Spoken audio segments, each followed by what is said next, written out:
গত পরশু দেখলাম দুয়েক লোক নিয়ে এনসিপি নির্বাচন কমিশনের পদত্যাগ এবং স্থানীয় সরকার নির্বাচনের দাবিতে বিক্ষোভ সমাবেশ করেছে।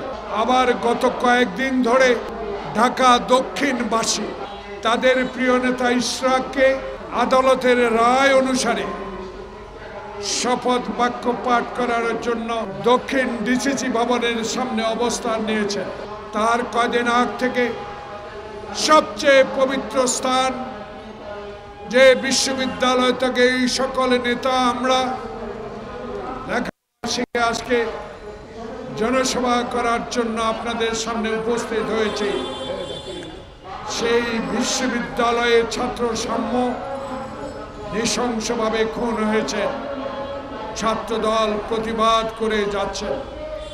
প্রতিনিয়ত এই প্রেস ক্লাবের সামনে হাসিনা ফ্যাসিস্টের বিরুদ্ধে অনেক ছোটখাটো রাজনৈতিক দল বলেন, পেশাজীবী সংগঠন বলেন, সবাই ইউনূস সরকারের কাছে তাদের দাবিগুলো পেশ করছেন।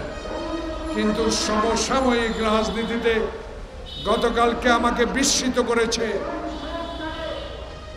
আমাকে আপ্লুত করেছে। একজন স্বাধীনতা যোদ্ধা হিসাবে গতকালকে আমি সবচেয়ে বেশি মনোকষ্ট পেয়েছি। প্রিয় সাংবাদিক বন্ধুগণ, 1971 সালে খালি পায়ে যুদ্ধ করে দেশ স্বাধীন করেছি। যেই দেশে থাকবে না বৈষম্য, যেই দেশে থাকবে গণতন্ত্র, যেই দেশে থাকবে একটি নির্বাচন, যেই নির্বাচনের দিনে হবে, সেই দেশের জন্যই আমরা স্বাধীনতা এনেছিলাম। শহীদ প্রেসিডেন্ট জিয়াউর রহমানের স্বাধীনতা ঘোষণার মধ্য দিয়ে 54 বছর পরেও বাংলাদেশে এমন কয়েকটি রাজনৈতিক দল ক্ষমতায় ছিল যারা বাংলাদেশের মানুষের অধিকারকে ধূলিসাৎ করে দিয়েছে। ক্ষমতায় টিকে থাকার জন্য গণতন্ত্রকে গলা টিপে হত্যা করেছে, আয়নাঘর তৈরি করেছে, নির্জন কারা ঘরে নিয়ে আমাদেরকে অত্যাচার করেছে।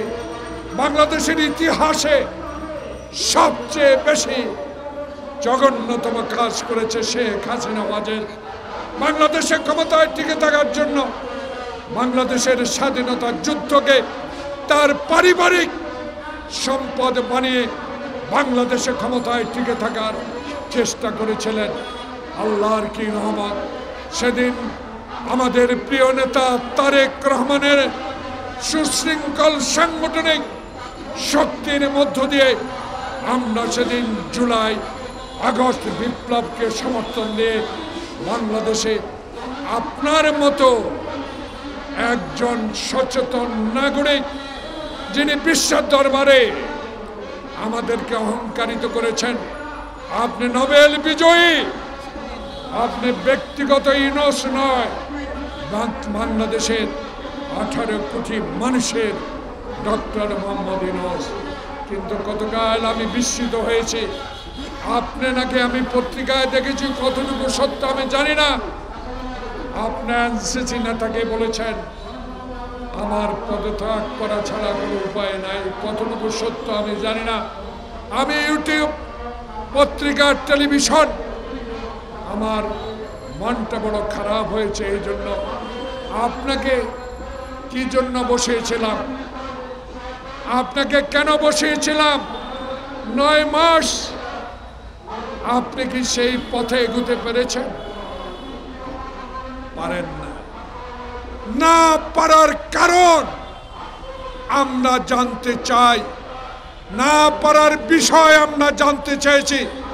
গতকালকার দল থেকে আমাদের স্ট্যান্ডিং কমিটির সিনিয়র সদস্য ডক্টর মোশাররফ হোসেন কি দুঃখে 3 জনের পদত্যাগ চেয়েছেন।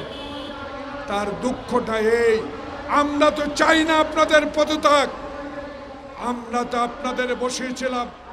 বাংলাদেশের মানুষ যে জন্য আন্দোলন করেছে, একটি নির্বাচনের জন্য 9টি মাস অতিবাহিত হলো, কেন এখনো নির্বাচনের ম্যাপ দেওয়া হচ্ছে না? তাই আজকে কাদের পরামর্শে, সলা পরামর্শে, কাদের কান কথায় এখনো এখনো নির্বাচনের তফসিল ঘোষণা করা হয় নাই। তাই আমাদের দল বাধ্য হয়ে বলেছে আপনাদের 3 জনের আগেই পদত্যাগ করতে হবে।